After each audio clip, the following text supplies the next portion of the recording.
What do you want to know about your therapist? Are there questions you would love to ask but don't feel like you can? Today, as therapists, we give honest answers to questions that our listeners wish they could ask their own therapists. You're listening to Honest Women, the podcast for every woman who's trying to juggle the relationships, roles, and responsibilities that come with modern womanhood and finding it all just a little harder than she thought it would be. We're your hosts, Andrea Berkeley and Jessica Hutchison, your new besties who just happen to be therapists. And while we believe that life is hard and there's no tip or trick that will solve that, it does get just a little bit easier when we can be real with each other and talk about it honestly. You're listening to Honest Women. How are you? I'm good. We're kind of both doing like a fall neutral thing. We got some cute necklaces. I feel like it's good. Professional in the front and I have comfy to eat pants on the bottom. This is the only reason why I would do telehealth more often is the sweatpants on bottom. I don't love it. I don't love doing telehealth generally. Like I like being more in person, but sweatpants, man. There's an answer for you. There's an answer. We haven't even dug into the questions yet, but yeah, don't mind your questions. We have answers to things you didn't care about. Oh, so fun. Okay. So today's episode has been in the works for a while now. Andrea and I both get asked questions outside of our office. We thought it would be super fun to answer questions from our listeners. No questions are off limits, and we promise to obviously be nothing but honest with our answers. Okay, when you say that, I feel nervous. And there's no reason to be nervous. I know what the questions are. I feel like I make you nervous a lot. You do make me nervous, Jess. Jeez. Ugh. It's because you look like you want to start some shit. That's why. To be fair, because she can see me and our listeners can't, when she says I look like I want to start shit, I don't look tough. No. I'm going to start fighting her. I look like what do I look like then? You look like you just want to create a little mischief. That's what I mean. Stir it up a little bit? Yes. You would shake it. Because I'll call you out if I don't think you're being honest. Yes. Maybe? I don't know. Can't we all just get along? Okay, we're fine. It's going to be fine. Side question before you jump in. Go ahead. My question is, do you answer questions that your clients ask you in person?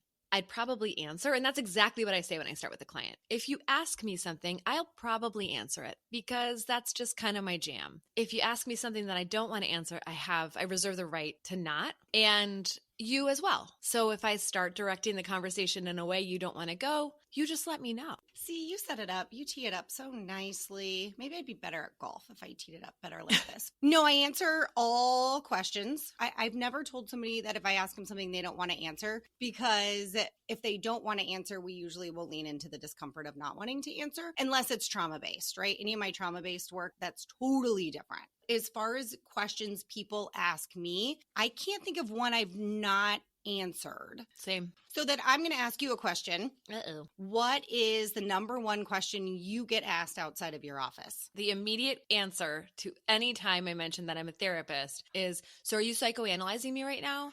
Same. How do you answer that question? It depends on what mood and what setting. I do have a friend that bought me a hat that says, keep talking, I'm diagnosing you. And I kind of secretly love to wear that around. Yes. Even though I'm not at all. I usually answer with an explanation back. So if I'm talking to somebody who's in sales, I will say, when you are at a party, are you trying to sell your services to anybody and everybody? They're like, heck no. Right. That therapist hat goes off when I leave my office, and it goes back on when I'm inside my office. I don't have the time or energy to analyze other people. Mm-hmm. It's a good answer. I do something similar, although I'm really tempted. Okay, so because I don't like being put on the spot, because I tend to ruminate just a little bit. And by ruminate, I mean thoughtfully rehearse things I might have said differently. I like to then practice for things that might come up. And since this is going to come up, now I'm ready with a new answer, which is if somebody says to me, I know. Drum roll. I'm ready. Yeah. Okay, so if somebody says to me, are you psychoanalyzing me? Or I bet you psychoanalyze everyone. I'm going to look them dead in the eye and be like, just you. I love it. Can I please be in the room when you do that? Yes. So we have a list of questions that we've compiled from listeners. And who wants to start? Do you want to start? You want me to ask you one, or do you want Okay, just one? rip the Band-Aid off. You ask me one, you want to, and I need to get it over with. You start by asking the question. Then the first one I'm going to ask you is, I'll start easy. Okay. How do other people's issues weigh on you? That's a great question. How do you handle listening to people's problems all day? That's such a great question. And I would answer it again, depending on the setting, I'd answer it in different ways and depending on where I'm at. What I will say now as a more seasoned therapist and someone who's just like, no shit, is it's two ways. One, people's issues, listening to people's issues all day long weighs on me in ways that I think I never understood because it's not direct. I don't usually go home and keep thinking about what I was doing in therapy. Doesn't mean I don't think of my clients. I do. But I'm not usually like chewing on their particular problem, though it does happen. The other scenario, the real true thing is that I notice now when I go to work and I do this emotional heavy labor, I come home and I have way less to give. I come home, I'm much more likely to get mad at my kids. I'm much more likely to feel overstimulated. I'm much more likely to just say like, I need a minute. Part of that is also our life. Like I go to work and I'm pretty quickly home to either take over with my kids, assist with my kids, or I'm coaching or I'm, doing something. We're on the run. So it's not a big transition between me working and then me doing the rest. And I saw you nodding your head in agreement here. This job takes a lot more out of me than I would have thought when I was a young therapist thinking about what it was going to be like, in really tough seasons, a lot during COVID stuff. It can just amplify everything that's already going on. Mm-hmm. This is where I get worried. I'm worried that our people pleasing or our caretaking clients are going to listen to this and be like, oh no, I feel bad,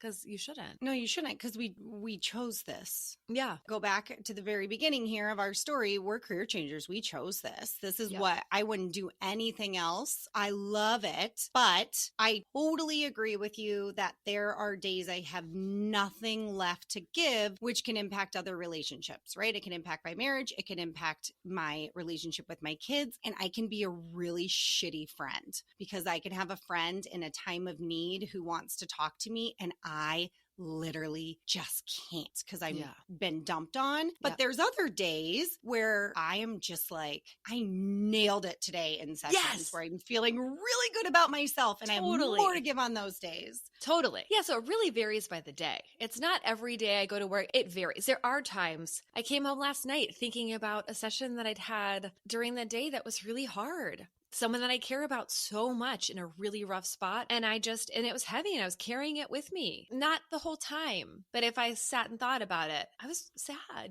but most of the time it's just about managing the energy that it takes to be emotionally present all day. Totally agree. Okay, you're up. Okay, I got to go in for you. Does my therapist like me? I had a feeling that was going to be what you asked. I mean, I want to answer this question, but I want you to answer it first. Okay. Yes. And no.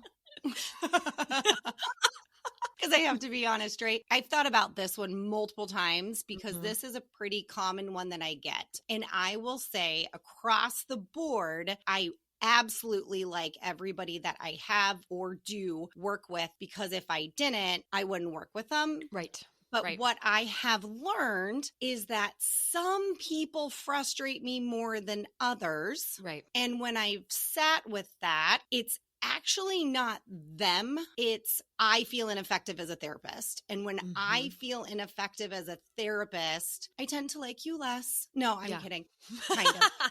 So I have different feelings for different clients. Right. Yeah. I have, anytime I'm frustrated with a client, it's because I'm feeling ineffective. Yeah. And then those are the ones we talk about bringing stuff home. Those are the ones that I will bring home, but from the standpoint of what can I do differently, because what I'm doing now ain't working. I do think that one of our core values, so you said a couple things that I really align with. One of our core values as therapists is unconditional positive regard. That means that I hold you, like if you're my client, I hold you in all of your humanity as good. That's one of the things that I firmly believe in. And that doesn't mean that the relationship feels the same way with every client. And it doesn't mean that, like you said, that every client's making the same kind of progress. But it's one of the things that, like, generally, I feel very confident saying, I don't think I've ever worked with somebody where I did not holding them in that unconditional positive regard, that I care for you, that I think of you, that I plan for you, that I look forward to the work that we do, or that I hold with some, I guess that I hold the work that we do as sacred in a way. way. That's a great way of saying it. I will say one of the things that we both know that you guys might know is that the number one predictive factor in if therapy is going to work for you is the relationship you have with your therapist. So Jess and I try, like you said, if I didn't want to work with someone, I wouldn't work with them. Same. I'm not going to keep someone on my caseload. I'm not going to start someone if they're not a good fit. I'm going to try really hard, and that's why we assess first. And I'm not going to keep someone on my caseload if it's a bad fit. But not every therapist will make that call. And so my question then to people, if you want to know, does my therapist like me? Like, do you think that they like you? Because if you do, trust that. It's a relationship. If you walk in and you feel like you're at home, or you look forward to your therapy sessions, or you feel like you get something out of that, just trust that your therapist is in the same place. But if you walk in and you're like, we're butting heads, like this doesn't feel like I'm making any progress, I don't know that she actually likes me, that's a flag to me, because not every therapist will make that call. Yeah, it's not one size fits all. Andrea and I are very similar in some ways and very different in other ways. And that makes us great in the work we do, because you can't have one therapist who treats everybody the same, does the same thing. It just doesn't work. You got to find a good fit on both sides. Therapist has to align with the client, and the client has to align with therapist. And the number one thing I tell people, especially newer people that come to me, I never schedule follow-up sessions without asking, does this feel like a good fit for you? And if it doesn't, please know it's okay. I will happily assist. And then, any of my people pleasing clients will be like, well, do you not think it's a good fit? And I'm like, no, I'm not saying. If I didn't think it was, I would tell you. I want you to be comfortable, because that's the most important. I'm very open with, I have a style, right? That's not for everybody, as it shouldn't be, because we all have different personalities, and it's okay. This question is it's a deep one too. It is a deep one. And I can say, I know that as a client, I've known that my therapist liked me, right? That she truly thought I was a pretty cool person. I always knew she was for me. And I think in some ways that I knew that she loved me in a way. And I know as a therapist, I can say that is not only do I like my clients, I try to pick them well. People, we won't stick together very long if it's not a good fit. I think about them. And, I have a lot of love for my clients. So, you might be wondering, but you might already know the answer too. Oh, look at you wrapping that up in a pretty little bow. I know. That was a pretty little bow. I know you're having a moment. I don't want to ruin it. She's going to ruin it. Actually, you know what? We should ruin it by taking a break. All right, we're back. I'm back in the hot which seat. Means you, my friend, are back in the hot seat. I am. I'm ready. Dun, dun, dun. Let's go with, are you ever silently judging me while I'm talking? Oh my gosh. Okay. I know. No, Sorry. I'm not silently judging you while you're talking. If I'm silently judging you, I should not be a therapist.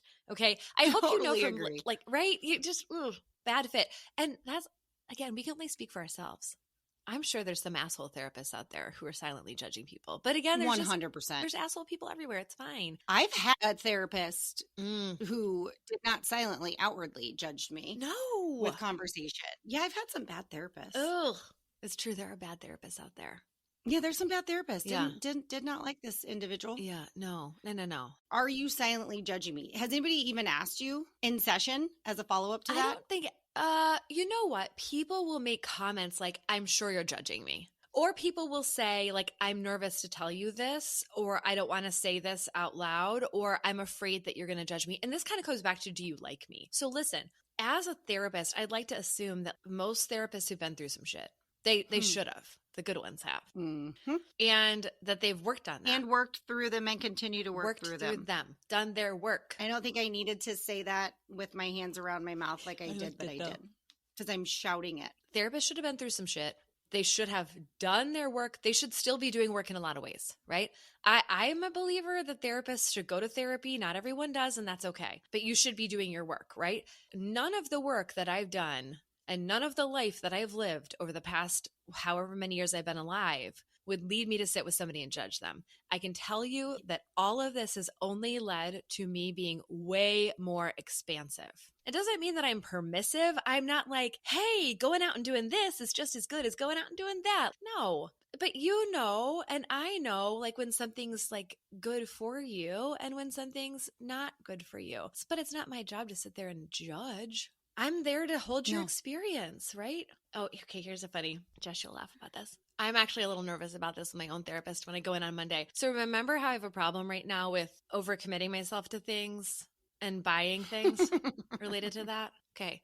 I'm tell. actually kind of embarrassed about this. Thankfully, I talked to this is why you need more therapists in your life. This is why we are here in your ears. Thankfully, I work next door to another therapist. I told her this and she was like, so you mean you did the thing that you've been struggling with? Like, I can't believe it. How could you? I'm like, okay, fine. You can therapize me with your sarcasm. And it worked. It was fine. I have a little problem that when I get stressed, I try to self-improve. It's one of my parts. That part also it's really prone to right now buying programs and classes to improve. It's really prone. Last week, I met with my therapist and we talked about this. I'd had like a week of sobbing, a week of like balanced, I was just really creating a lot of stress in my life by trying to like do more and get more stuff done. And then also knowing that that's not really my point in life, right? So essentially doing what we're telling everybody else not to do. Yes, Jessica, this is okay. Just checking. I just want to make sure I'm following. That's why we resonate. Okay, fine. Pull back the curtain. I'm doing it, the thing I'm talking to you guys about not doing because I'm struggling with it. So last week I bought a course. I bought a course. It was a big commitment. Another one? Yes, Jess, I did. I worked another one on top of the other one that you said. Like, on top this is a big one. Yes, I did. Okay, I did it. I bought a course. I did not know this. Well, that's why we're talking about it right now. And I had, and we both folded our arms. I'm so, are you silently judging me, Jess? Are you loudly silent? So I am silently judging you while silently feeling an inner anxiety of, oh my God, should I buy this course? Jess, what course did she buy? Should I have bought this course? It's a problem. Okay. So we all have things that we're working on. And my thing is handling basically anything in life by trying to self-improve and become better or bigger or shinier or more dazzling. And then the other part of me that's like, you're never going to do that. And so you're a big old failure. And, you just wasted your money and you're a dodo and you're an easy mark. So this has been fun the last day. Anyway, I'm nervous to say this to my therapist. And my friend Jen, my roommate, office mate Jen, said to me, don't you dare skip your therapy this week. Don't you dare not bring this up. You own it. I'm going to own it. And she's not going to judge me. She might a little bit. No. She's not going to. She's not going to judge you. No. She's not going to judge you any more than when somebody comes in our office and says, so I did that thing that we talked about not doing. Are you judging me? And it's funny that you just brought this up because that is something that people will ask me. When I get asked by a client, are you judging me? It's actually like throws me off for a second. Yeah. Wait, what? Like it totally throws me off track. I really, truly like to think both inside and outside my office, I'm one of the least judgmental people. Yeah. I really seek to understand somebody else's perspective, even if I don't agree with it. Right. But when somebody comes in my office and they're like, I did that thing that, we talked about not doing. And honestly, okay, this is kind of funny for me to talk about a little bit because here's actually the true story. Being honest, sometimes it's like, ooh, okay, it's getting more challenging. Let's step it up a little bit here. Level up. It is. It's like, ooh, okay, now I'm listening. Right. Okay, let's talk about it. No, honestly, I'm never silently judging. I'm more leveling up on, okay, wait a minute. What can we do? Right? Like what do we need to shift? What haven't we talked about? What haven't I dug into? Right. Ooh, there's something good in there. Totally. You're like, ding, ding, ding. I'm engaged. Yeah. Totally. You know what, Jess? So this is like such a fruitful conversation because if you're in therapy or if you're thinking about going to therapy and you wonder about this, hopefully this conversation, it's resetting for me because I'm both a client and a therapist. And it's really funny to sit in that point where you go, okay, as a client, I'm holding this fear. And as a therapist, I know that it's not a reasonable fear. That's so funny. And it's hard. It is hard. And I think human. It's so hard to hold space for both. I think actually being a therapist to a therapist is really hard because when I'm on the opposite side, one of the things that I've struggled with therapists when I'm the patient or the client is when they say, well, you know this. And it's like, no, I don't know this personally. Right. I know this professionally, but my internal personal self doesn't. And it's funny because my therapist actually, because I just canceled like a bunch of sessions because I scheduled them at a time that is now occupied by, like this awesome little podcast thing that I'm doing? Mhm. And so she texted me and was like, hey, saw these like a bunch of cancellations coming through. Like, Mhm. do we need to talk? Do we need to have a conversation? And I got to write her back and explain to her why. And I just need to figure it out. And she's like, I figured you were just overcommitted and, Yeah. booked your schedule out. But it's funny how many of these questions will come up for me as when I'm on the other side Mhm. as a client or patient. They really do. And I will say, you only can get as much out of therapy as you're willing to risk. 100%.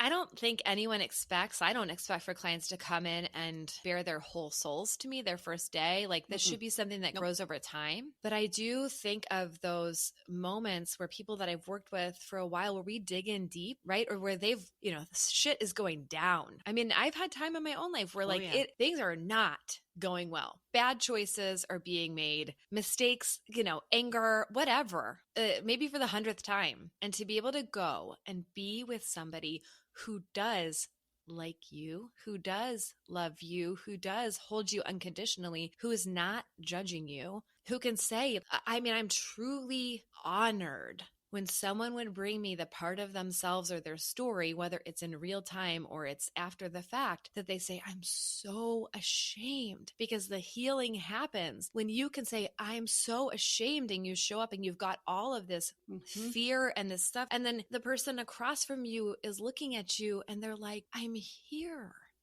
I'm here. I see you, like, as a whole person. Like, this is one thing. Was it your best moment? No. Is it the thing you're struggling with? Sure.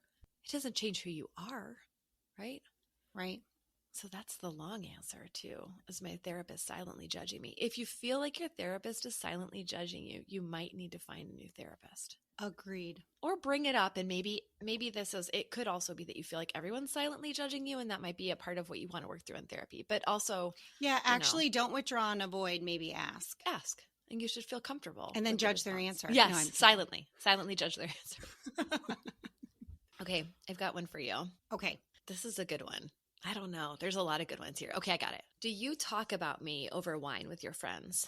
Do I talk about you over wine with your friends? With my friends? Yeah, definitely not your friends. I mean, hopefully we don't know the same people. Not your friends. That'd be really weird. That'd be awful.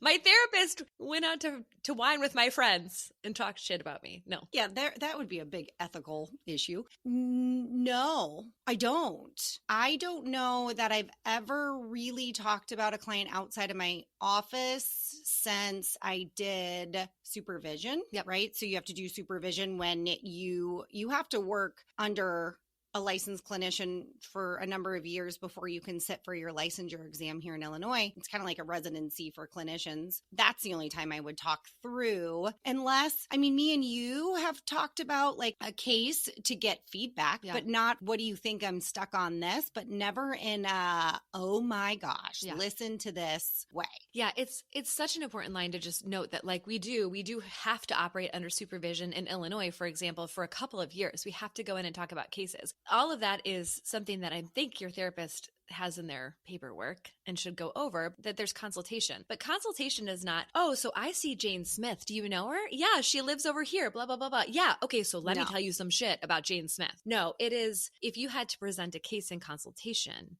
it would be, I have a female client who's struggling with her postpartum intrusive thoughts. We've tried this and this, and I'm not sure what to do next. And that's the kind of useful consultation that we should be seeking as therapists when we get stuck. We have to for a portion of our careers. And I find it really invaluable. Like, we used to have a group of therapists that would meet once a week as part of our practice that we worked in. And I loved being able to bring up in that, I don't know how to say the word anonymous, but as a verb, anonymized. Ooh. Anonymized. I do miss that. You would get so much insight, or have you thought about this, or have you explored this? Feel like now I do it more individually through my own research or looking at things. But that's the only, I think we're essentially saying, no, we'd never talk about people outside of our office in a gossipy way. If we were to bring it up, it would be in a consultation, very professional manner. And stripped down of any of the details. That confidentiality thing, we really believe in that. That's how we can do our work. And I will just say that's what makes us a therapist, a licensed licensed therapist different Right. than other forms of, I don't know, coaches or whatnot Right. out there is we are bound by law, Right. by HIPAA. I work and live in the same community. Right.